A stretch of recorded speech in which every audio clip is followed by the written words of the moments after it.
इस वीडियो में हम डिस्कस करेंगे केमिकल इवोल्यूशन थ्योरी के थर्ड स्टेप के बारे में, और इस स्टेप में हम डिस्कस करेंगे origin of organic molecule and its evolution. Organic compound की किस तरह से ओरिजिन हुई, और ये ऑर्गेनिक कंपाउंड अगर बने भी तो पहले कैसे सिंपल ऑर्गेनिक कंपाउंड का फॉर्मेशन हुआ, सिंपल ऑर्गेनिक कंपाउंड से किस तरह से कम्प्लेक्स ऑर्गेनिक कंपाउंड का फॉर्मेशन हुआ, ये सारा जो है इस वीडियो में डिस्कस करने वाले हैं। तो आइए हम लोग स्टार्ट करते हैं ओपेरिन की ओरिजिन ऑफ लाइफ में थर्ड स्टेप पर, और थर्ड स्टेप है origin of organic compound and its evolution. तो इसमें जो पहला पॉइंट है कि as the primitive lithosphere is form, तो इसके प्रीवियस वीडियो में यानी प्रीवियस स्टेप में जो है वो लिथोस्फीयर का फॉर्मेशन हो चुका है।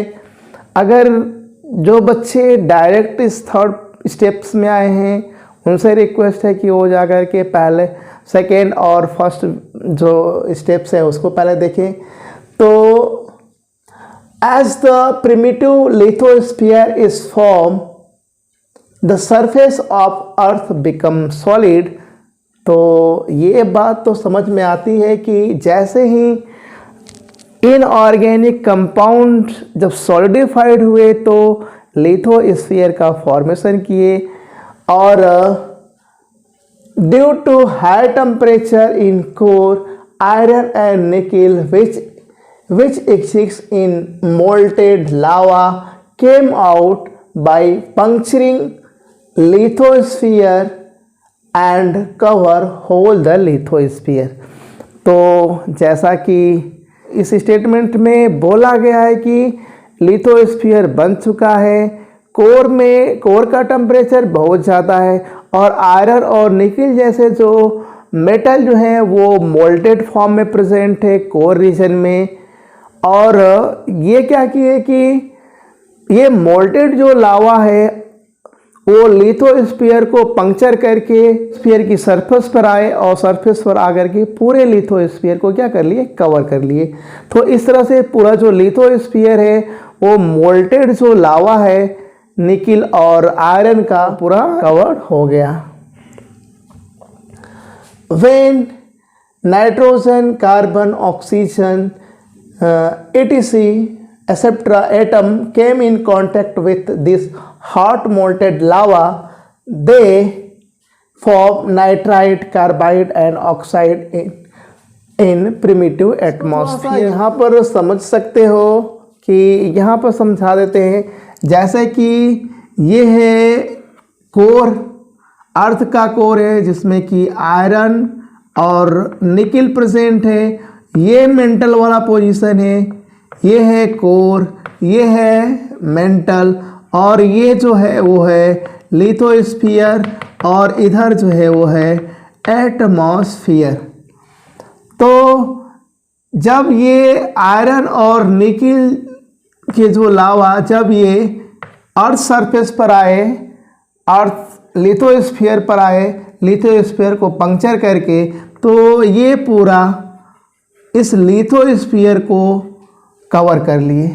क्योंकि ये बहुत हार्ड थे, इस वजह से एटमॉस्फेयर की जो कार्बन है, नाइट्रोजन है, ऑक्सीजन है, जब यह इस हॉट लावा के टच में आई तो इसने कार्बाइड, नाइट्राइड और ऑक्साइड जैसे कंपाउंड का क्या किया, फॉर्मेशन किया।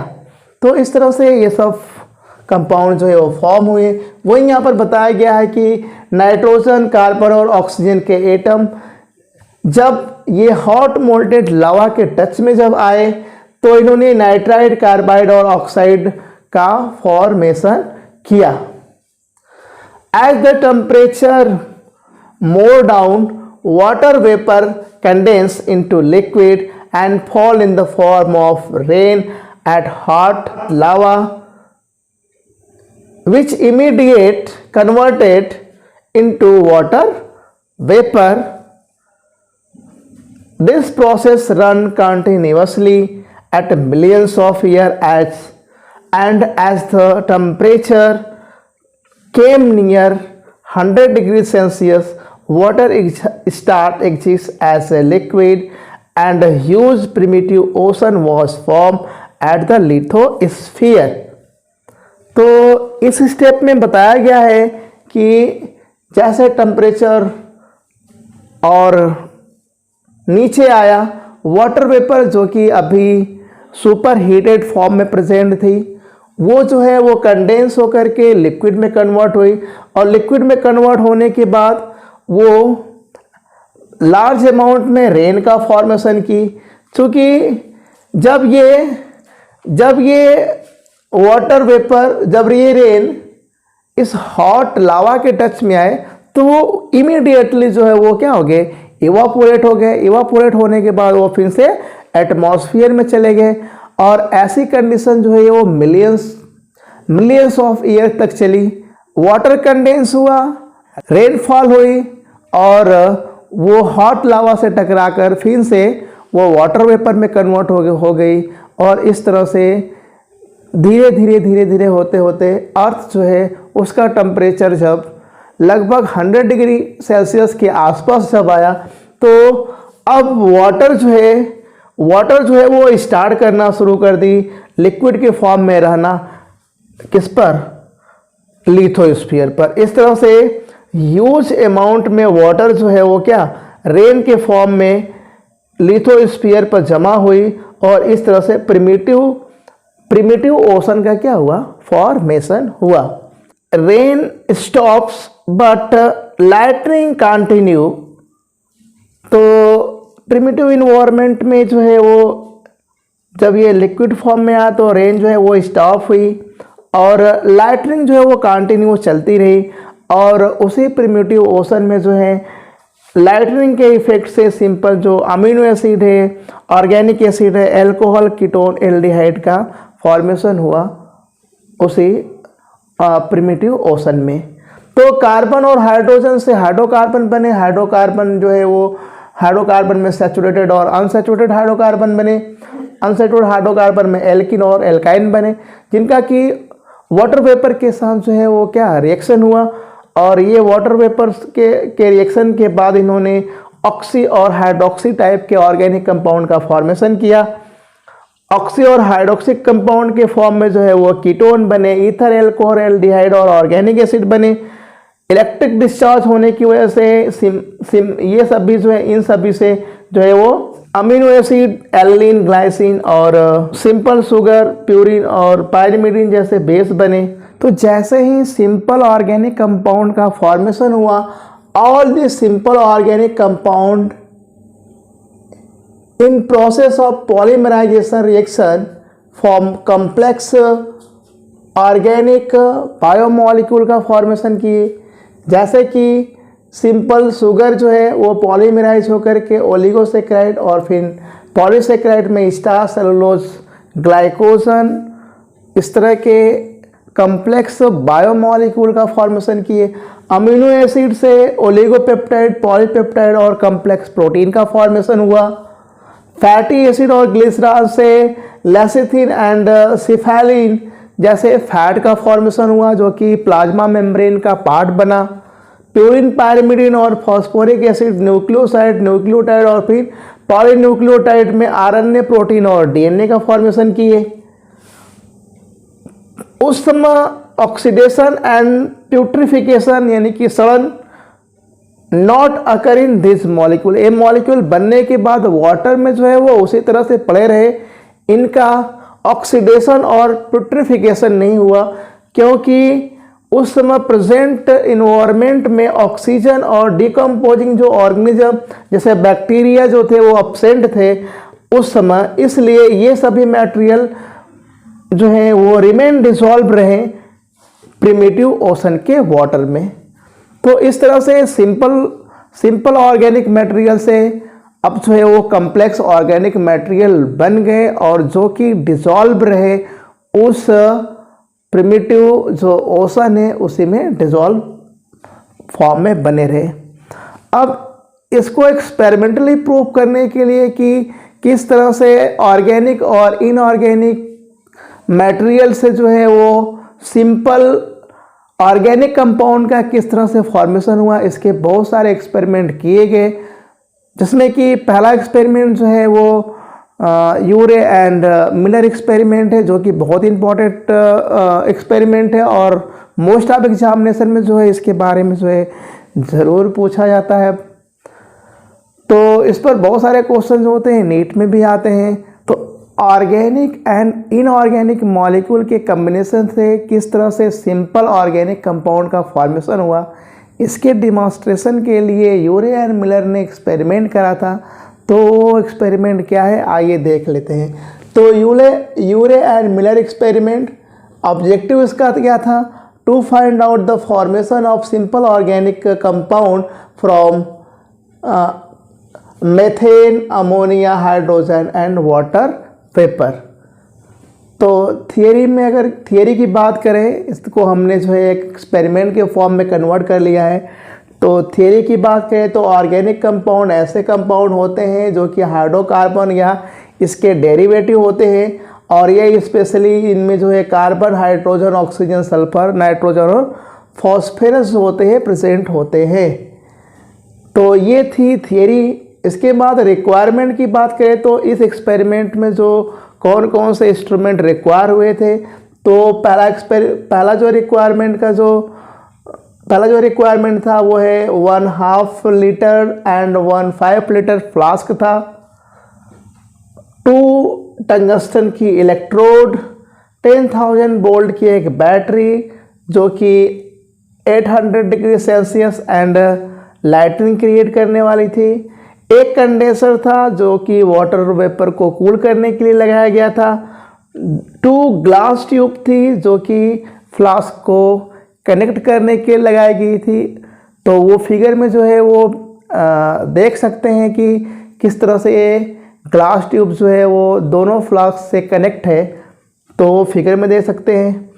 गैसेस के फॉर्म में अगर देखें तो जो गैसेस ली गई थी वो था मेथेन था, अमोनिया, हाइड्रोजन, जो कि 2:1:2 के रेशियो में था, और इसके साथ वाटर वेपर था।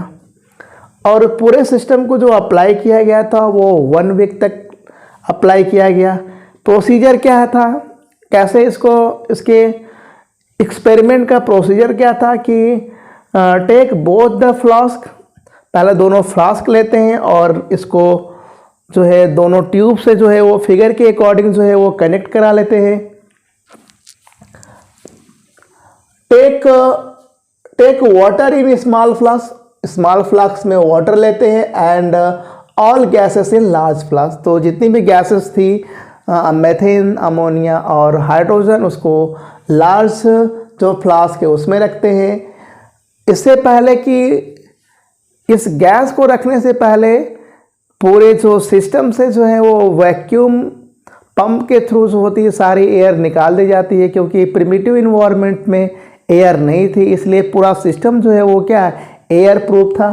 उसके बाद ये वाटर लिया गया स्मॉल फ्लास्क में, और लार्ज फ्लास्क में जो है ये गैसेस ली गई। फॉर स्पार्किंग के लिए जो है वो 2 टंगस्टन इलेक्ट्रोड को लार्ज फ्लास्क में जो है वो क्या कनेक्ट करा दिया गया, और इसको 10,000 वोल्ट की बैटरी से कनेक्ट करा दिया गया। With the help of vacuum pump all air and all the way are remove from the flask and glass tube, जो कि पहले बता दिए। एक condenser is connected below the large flask, के नीचे जो है वो एक कंडेंसर लगा दिया गया जो कि स्मॉल फ्लास्क और लार्ज फ्लास्क को जोड़ने वाला था, और इसमें एक यू शेप्ड डीप का एक ट्यूब था जो कि जिसमें कि वाटर जो होता है वो कूल हो रहा था। This whole system work continuously up to 1 week तक ये लगातार वर्क करता रहा। 10,000 की बैटरी से जब हम इसको कनेक्ट करते हैं टंगस्टन वहाँ से, तो स्पार्किंग होती है जो कि प्रिमिटिव इन्वायरमेंट में उस लाइटनिंग को इंडिकेट करती थी, क्योंकि रेनफॉल हुई थी, रेन जो है वो स्टॉप हो गई थी, लाइटनिंग लगातार हो रही थी। उस रेन वाटर में या ओशन में जो मेथेन है, अमोनिया है और हाइड्रोजन, इन सब के कम्बिनेशन से किस तरह से सिंपल ऑर्गेनिक कंपाउंड का फॉर्मेशन हुआ वो यहाँ पर पता चलता है। तो ऑब्जर्वेशन में ये 1 वीक तक लगातार अप्लाई करने के बाद जो है वो ऑब्जर्वेशन किया तो उनको एक कंसंट्रेटेड रेड कलर का एक मटेरियल जो है वो यू शेप की जो ट्यूब थी उसमें ऑब्टेन हुआ आफ्टर 1 वीक। और जब इसको एग्जामाइन किया तो इसमें देखा कि एलिन, ग्लाइसिन, ल्यूसिन और कुछ अदर सिंपल ऑर्गेनिक मॉलिक्यूल थे।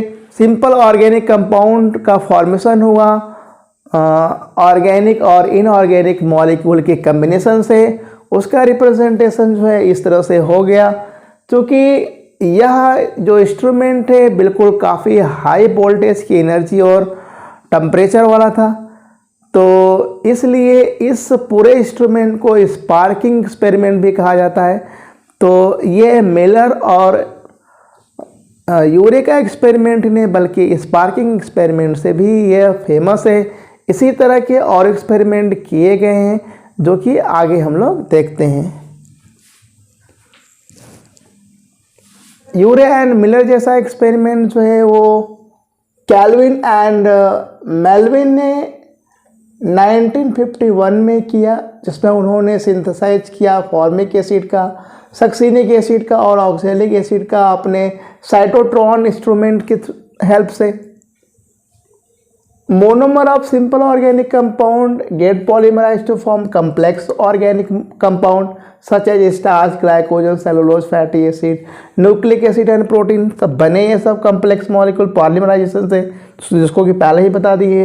This all organic compound are form in water of primitive ocean but temperature is still too high that there is no chance of life.